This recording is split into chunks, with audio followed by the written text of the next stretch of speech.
स्वागत है आपका आपके अपने चैनल स्टडी जीके जीएस में। देखिए, आज हम अपने इस चैनल में हमारा जो ये घटना चक्र की असिस्टेंट प्रोफेसर स्टडी मटेरियल से संबंधित आपकी जो वीडियोस चल रही थी, जो कि आपकी 20 से 30 मिनट की लगभग होती थी, तो वो जो सारी वीडियोस हैं सारा ही सिलेबस मैंने कंप्लीट करा दिया है और आज ये उससे संबंधित आपकी आखिरी वीडियो है। और मुझे बहुत खुशी हो रही है कि ये मैं पूरा करा पाई हूँ कंप्लीट आपका। मुझे शुरू में डर लग रहा था जब मैंने स्टार्ट कराया था कि पता नहीं मैं इस पूरी किताब को कंप्लीट कर पाऊँगी या नहीं कर पाऊँगी, क्योंकि ऐसा मैंने पहली बार किया था। लेकिन मुझे बहुत खुशी हो रही है कि आपका जो स्टडी मटेरियल है घटना चक्र का असिस्टेंट प्रोफेसर से संबंधित, वो भी किताब पूरी हो गई और आपकी जो टोह सीरीज थी वो वाली पुस्तक भी आपकी पूरी हो चुकी है। तो आइए शुरुआत करते हैं आज अपने आखिरी वीडियो में।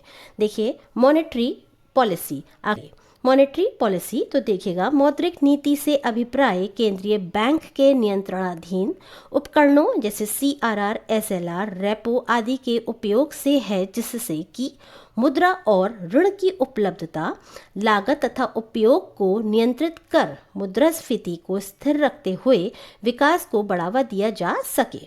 अन्य शब्दों में, किसी देश के केंद्रीय बैंक द्वारा उस देश में स्थिरता तथा विकास के लक्ष्यों की प्राप्ति हेतु किए गए मौद्रिक उपायों को मौद्रिक नीति कहते हैं।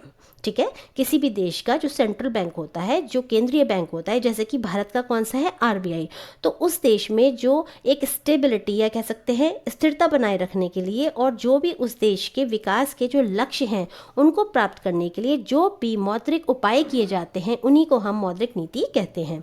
मौद्रिक नीति के 3 प्रमुख लक्ष्य हैं। कौन कौन से हैं देखिएगा, तो कम और स्थिर मुद्रास्फीति, कम और स्थिर मुद्रास्फीति, ये इसका अल्पकालीन लक्ष्य है।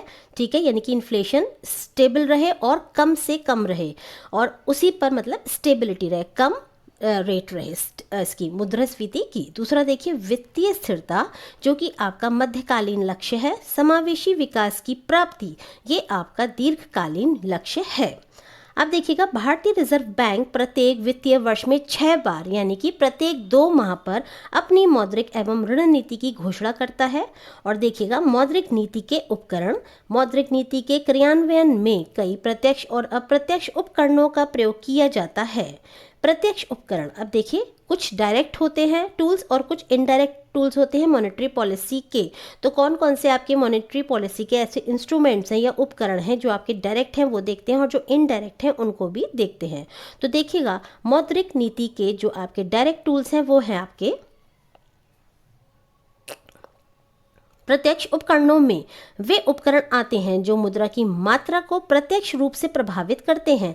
इसमें CRR, SLR तथा पुनर्वित्त सुविधाएं आती हैं। फॉर एग्जाम्पल, जैसे आपका CRR है, यदि बैंक चाहती है कि इकोनॉमी में, है ना, इकोनॉमी में जो आपकी तरलता है, लिक्विडिटी ऑफ मनी है, वो इंक्रीज हो जाए, तो उसके लिए क्या करना होगा, उसके लिए रिजर्व बैंक ये आदेश देती है कि आपको अपना CRR यानी कि कैश रिजर्व रेशियो कम करना है। क्योंकि जब जो कमर्शियल बैंक्स होते हैं ये इस रेशियो को कम मेंटेन करेंगे तो वो क्या कर पाएंगे, वो ज़्यादा अमाउंट जो है उसको इकोनॉमी में फ्लो कर पाएंगे। उसका किस तरीके से, advancing loans, by advancing loans, यानी कि ऋण प्रदान करके। मान लीजिए 100 में से, फॉर एग्जांपल मैं ले रही हूँ, मान लीजिए 10% ये आपका कर दिया जाता है 20% की जगह। मान लीजिए हम काल्पनिक उदाहरण ले रहे हैं, तो जब पहले 20 रुपये किसी कमर्शियल बैंक को अपने पास रखने पड़ते थे तो वो 80 रुपये का लोन प्रोवाइड कर पाता था। अब क्या है, 10 रुपये रखने पड़ेंगे तो वो 90 रुपये जो है लोगों के हाथों में प्रोवाइड कर पाएंगे। तो इस तरह से जो हमारी अर्थव्यवस्था है उसमें जो लिक्विडिटी है वो इंक्रीज हो जाएगी। ठीक है, अब आगे देखिएगा, वे उपकरण जो मुद्रा की मात्रा को अप्रत्यक्ष रूप से प्रभावित करते हैं मौद्रिक नीति के अप्रत्यक्ष उपकरण कहलाते हैं। इनके माध्यम से साख सृजन को प्रभावित किया जा सकता है।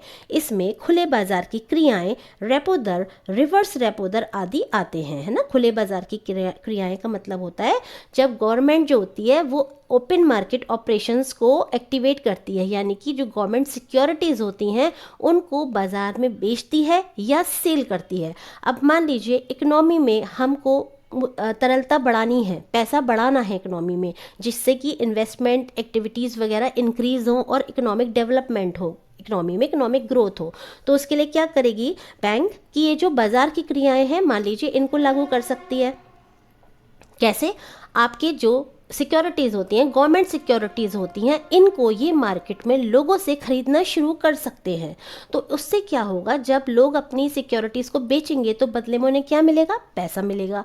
और जब पैसा मिलेगा तो वो उससे क्या कर सकते हैं, अपनी डिमांड क्रिएट कर सकते हैं, इनकम बढ़ेगी, डिमांड बढ़ेगी, ठीक है, और इस तरीके से इन्वेस्टमेंट वगैरह आदि आर्थिक क्रियाएं भी बढ़ेंगी। तो इन शॉर्ट इस तरीके से साख का सृजन प्रभावित हो सकता है पॉजिटिवली रूप से आपके इकोनॉमी के अंदर।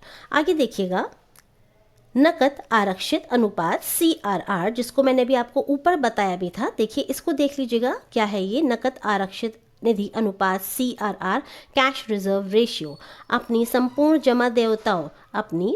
जमा देयताओं यानी कि निवल मांग, नेट डिमांड एवं समय देयताओं यानी टाइम लायबिलिटीज की वह हिस्सेदारी जो अनुसूचित बैंकों को रिजर्व बैंक में नकदी शेष के रूप में रखनी पड़ती है, उसे वो CRR कहते हैं, है ना। नकदी आरक्षित अनुपात के अधिक होने पर साख सृजन क्षमता कम होती है ना। अभी मैंने आपको बताया था 100 में से 20%, 10% वाला उदाहरण। जब भारतीय रिजर्व बैंक मुद्रा प्रसार करना चाहता है तो क्या करेगा, मैंने आपको बताया था 20 से सपोज फॉर एग्जांपल 10% या 18% या 16% मान लीजिए कर देगा। तो इस तरीके से क्या होगा, CRR में कमी कर देता है, तो उससे क्या होगा, मुद्रा का प्रसार हो जाएगा इकोनॉमी में। और इसके विपरीत मुद्रा संकुचन हेतु नकद आरक्षित अनुपात में वृद्धि कर दी जाती है।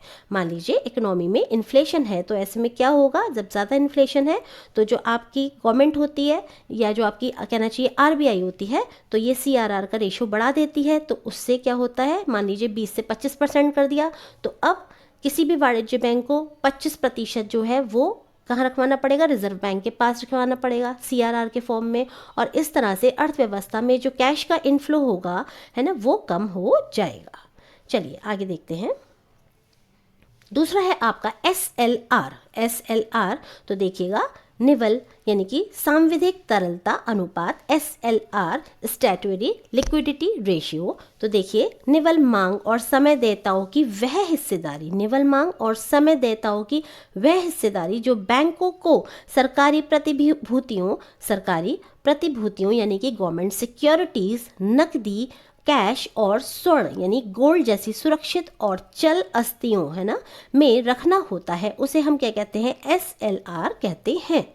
SLR एवं बैंकों की तरलता के मध्य विपरीत संबंध पाया जाता है, अर्थात SLR में वृद्धि से तरलता में कमी आती है। बिल्कुल वैसे ही कंसेप्ट है जैसे कि आपका CRR वाला कंसेप्ट है। आगे देखिएगा, रेपो रेट, यह है वह नीति दर है जिस पर RBI वाणिज्य बैंकों को अल्पकालीन ऋण उपलब्ध कराता है। यह पुनर्क्रय विकल्प यानी कि रीपर्चेज ऑप्शन का संक्षिप्त रूप है।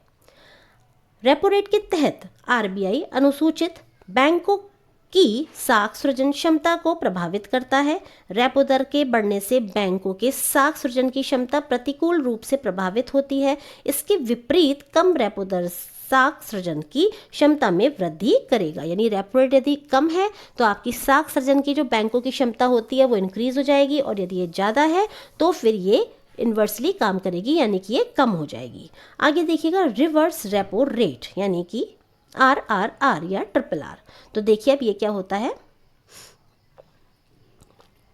रिवर्स रेपो रेट वह दर होती है जो RBI द्वारा वाणिज्य बैंकों को उनकी अल्पकालीन जमाओं पर दिया जाता है। यह सदैव रेपो दर से कम होती है, हमेशा ये रेपो दर से कम होती है। वर्तमान में इसे 3.35% पर निश्चित कर दिया गया है। देखिए, ये जिस समय पुस्तक छपी होगी उस समय का डेटा होगा, 2-3 महीने पुराना होगा, तो आप इसको करेंटली अपडेटेड कर लीजिएगा if there is any sort of change. तो देखिए, वर्तमान में इसे 3.35% पर निश्चित कर दिया गया है, अर्थात अब इसमें किसी भी प्रकार का परिवर्तन नहीं होता है। नोट, ध्यान देने योग्य बात यह है कि CRR एवं SLR का प्रयोग अर्थव्यवस्था में तरलता की मात्रा को नियंत्रित करने, जबकि रेपो और रिवर्स रेपो दर का प्रयोग साख नियंत्रण हेतु किया जाता है। यानी कि अगर साख को हमें नियंत्रण करना है तो हम कौन सा यूज़ करेंगे टूल, रेपो रेट और रिवर्स रेपो रेट, है ना, क्रेडिट कंट्रोल के लिए। और जब हमें जो आपकी लिक्विडिटी होती है उसको इंक्रीज या डिक्रीज करना होता है तो हम CRR और SLR का प्रयोग करते हैं। अब देखिएगा सीमांत स्थायी सुविधा दर यानी कि मार्जिनल स्टैंडिंग फैसिलिटी रेट यानी कि MSFR। अब देखिए ये क्या होता है, अनुसूचित वाणिज्य बैंक यानी कि शेड्यूल्ड कमर्शियल बैंक्स अपनी अति अल्पकालीन ओवरनाइट तरलता आवश्यकता की पूर्ति हेतु अपने SLR के बदले MSFR पर यानी कि मार्जिनल स्टैंडिंग फैसिलिटी रेट पर RBI से एक निश्चित सीमा तक ऋण ले सकती है। ठीक है, और ये बैंकों की निवल मांग और सावधि जमाओं का 1% हो सकता है। सीमांत स्थायी सुविधा दर बैंकिंग प्रणाली को अप्रत्याशित तरलता आघातों से सुरक्षा प्रदान करती है। क्या चीज? MSFR। आगे देखिएगा बैंक रेट के बारे में बात करेंगे। बैंक रेट यानी कि बैंक दर। बैंक दर वह दर है जिस पर रिजर्व बैंक विनिमय बिलों या अन्य वाणिज्य पत्रों की खरीदने या पुनर्बट्टा करने को तैयार रहता है। व्यवहारिक रूप से रिजर्व बैंक वाणिज्य बैंकों को दीर्घकालीन वित्त की उपलब्धता बैंक दर पर कराता है। ठीक है, व्यवहारिक रूप से रिजर्व बैंक वाणिज्य बैंकों को दीर्घकालीन वित्त की उपलब्धता बैंक दर पर करवाता है। बैंक दर MSF की दर होती है। इस दर के द्वारा रिजर्व बैंक वाणिज्य बैंकों की साख उपलब्धता तथा साख की लागत को प्रभावित करती है। क्या करती है बैंक दर? साख की जो उपलब्धता है तथा साख की जो लागत है उसको प्रभावित करती है। अब देखिएगा साख नियंत्रण यानी कि क्रेडिट कंट्रोल। साख नियंत्रण की 2 विधियां हैं। पहली होती है आपकी परिमाणात्मक साख नियंत्रण और दूसरी होती है आपकी गुणात्मक साख नियंत्रण। अब देखिए परिमाणात्मक साख नियंत्रण यानी कि क्वालिटेटिव या बोल सकते हैं हम क्वालिटेटिव क्रेडिट कंट्रोल। तो देखिएगा इसमें क्या होता है, सॉरी क्वालिटेटिव नहीं, माफ कीजिएगा, क्वांटिटेटिव। ठीक है, क्वांटिटेटिव। ठीक है, तो यहाँ पर किसकी बात होगी? क्वांटिटी की बात होगी। और जबकि जब हम गुणात्मक साख नियंत्रण की बात करते हैं तो हम क्वालिटेटिव क्रेडिट कंट्रोल की बात करते हैं। तो देखिएगा परिमाणात्मक साख नियंत्रण यानी कि क्वांटिटेटिव क्रेडिट कंट्रोल विधि के अंतर्गत साख सृजन की मात्रा को प्रभावित किया जाता है। इसका प्रभाव अर्थव्यवस्था के सभी क्षेत्रों पर पड़ता है। इसके अंतर्गत निम्न उपकरणों का प्रयोग किया जाता है जैसे बैंक दर, सीमांत स्थायी सुविधा दर, खुली बाजार की क्रियाएं, रिवर्स या रेपो दर। ठीक है, और देखिएगा रिवर्स रेपो दर या रेपो दर, फिर है आपका नकद आरक्षित अनुपात कैश रिजर्व रेशियो, फिर है आपका सांविधिक तरलता अनुपात स्टैट्यूटरी लिक्विडिटी रेशियो। तो ये सभी आपके क्या है? क्वांटिटेटिव क्रेडिट कंट्रोल के आपके सभी टूल्स हैं। आगे देखिएगा उपर्युक्त दरों एवं साख सृजन में ऋणात्मक संबंध होता है। जो भी आपकी ऊपर हमने बताई हैं अभी repo rate, reserve repo rate आदि, इन सभी दरों में और साख सृजन में कैसा रिलेशनशिप होता है? नेगेटिव रिलेशनशिप होता है। जैसा कि मैंने आपको अपने अभी एग्जाम्पल से बताया था कि जब CRR बढ़ेगा तो साख सृजन की जो मात्रा है इकोनॉमी में वो क्या होगी? घटेगी। और जब ये घटेगा तो आपकी इकोनॉमी में ये जो मात्रा है ये क्या होगी? बढ़ जाएगी। आगे देखिएगा गुणात्मक साख नियंत्रण यानी कि क्वालिटेटिव क्रेडिट कंट्रोल। गुणात्मक साख नियंत्रण को चयनात्मक विधि भी कहा जाता है। किसको? गुणात्मक साख नियंत्रण को। तो देखिए इसको हम चयनात्मक विधि भी कहते हैं। इसके अंतर्गत साख के प्रवाह को नियंत्रित किया जाता है। इस विधि के अंतर्गत RBI वाणिज्य बैंकों के द्वारा अवांछित आर्थिक क्रियाओं हेतु दिए गए ऋणों को हतोत्साहित करती है। इसमें क्या होता है? जो RBI होती है, जो कमर्शियल बैंक्स होते हैं, उनके द्वारा जो भी अवांछित आर्थिक क्रियाओं के लिए जो भी लोन्स प्रोवाइड किए गए हैं उनको ये डिमोरलाइज करती है, जबकि वांछित गतिविधियों की ओर साख के प्रवाह को प्रोत्साहित करती है। मतलब जहां पर उनको हमें लगाना चाहिए जिससे कि इकोनॉमिक एक्टिविटीज़ को इंक्रीमेंट मिले और हमारी इकोनॉमी में इकोनॉमिक डेवलपमेंट एंड ग्रोथ हो, तो वहाँ पर जो है ये साख को डाइवर्ट करती है, एक तरह से साख के प्रवाह को प्रोत्साहित करती है। इसके अंतर्गत निम्नलिखित तरीके प्रयुक्त होते हैं। पहला देखिएगा न्यूनतम सीमा या मार्जिन का निर्धारण, दूसरा है नैतिक दबाव और तीसरा है साख मानदंड का निर्धारण, साख मानदंड का निर्धारण। तो देखिएगा अब पहले हम देखेंगे इधर खुले बाजार की क्रियाएं क्या हैं। अभी मैंने आपको बताया भी था ओपन मार्केट ऑपरेशंस भारतीय रिजर्व बैंक द्वारा जब मुद्रा बाजार में सरकारी प्रतिभूतियों के क्रय विक्रय के द्वारा, ठीक है, मैंने आपको भी बताया था गवर्नमेंट सिक्योरिटीज को खरीदा व बेचा जाता है, तो इसके द्वारा देश में मुद्रा बाजार तथा वाणिज्य बैंकों पर नियंत्रण किया जाता है। तो इसे हम खुले बाजार की क्रियाएं कहते हैं। भारतीय रिजर्व बैंक को जब बाजार में पर्याप्त मुद्रा को निकालना होता है, ठीक है, जब आरबीआई को मार्केट में से जो मुद्रा है उसको निकालना है तो क्या कर या कहना चाहिए कम करना है, तो वह क्या करेगा, मैंने आपको भी बताया था कि वह खुले बाजार का प्रयोग कर सकती है और ऐसे में वो क्या करेगी, जो गवर्नमेंट सिक्योरिटीज़ हैं उनको मार्केट में सेल करने लगेगी। तो उससे क्या होगा कि जो लोगों के पास पैसा है उससे वो सिक्योरिटीज़ को खरीदेंगे, गवर्नमेंट सिक्योरिटीज़ को, और इस तरीके से उनका जो पैसा है इनडायरेक्टली जो है बैंक्स में, या इस तरीके से कहना चाहिए कि जो इकोनॉमी में पैसा ज़्यादा चल रहा है उसमें कमी आ जाएगी। ठीक है, आगे देखिएगा।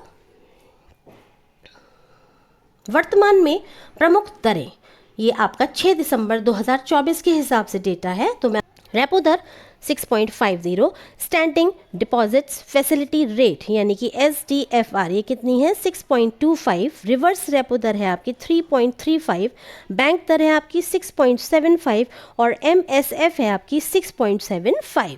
ये अब हम वर्तमान के हिसाब से भी देख लेते हैं कि आपकी कितनी है। तो देखिएगा 8 अप्रैल के हिसाब से देख लेते हैं। आज जो करेंटली आपका 8 अप्रैल है, 8 अप्रैल 2025 के हिसाब से ये आपकी कितनी है, तो देखिएगा रेपो दर जो है हमारी वो है 6.5%। देखिए फिर है आपकी रिवर्स रेपो रेट, तो ये है आपकी 3.75%। ये मैं आज का करंट डेटा आपको बता रही हूँ, यानी कि एज ऑन अप्रैल 8, 2025। उसके बाद आपकी सीमांत स्थायी सुविधा यानी कि MSF है आपकी 4.25%। फिर है आपकी बैंक रेट, ये भी आपकी 4.25% है। और उसके बाद है आपकी स्टैंडिंग डिपॉजिट्स फैसिलिटी रेट, तो ये आपकी कितनी है, ये है आपकी 3.75। ठीक है, तो इस तरीके से आप देख सकते हैं वर्तमान में रेपो रेट 6.75 है, स्टैंडिंग डिपॉजिट्स फैसिलिटी रेट 3.75 है, रिवर्स रेपो रेट 3.75 है, दोनों ही सेम है देखिएगा, और बैंक दर और MSF आपका 4.25 है। उसके बाद आपकी आरक्षित दरें आ जाती हैं जिसमें कि आपका CRR और SLR दिया हुआ है। तो देखिएगा इसको भी हम करंट के हिसाब से देख लेते हैं। जो CRR है एट प्रेजेंट वो आपका कितना है, वो है आपका 4%। कितना है 4%। और ये देखिए, और आपका SLR एज इट इज़ 18% है।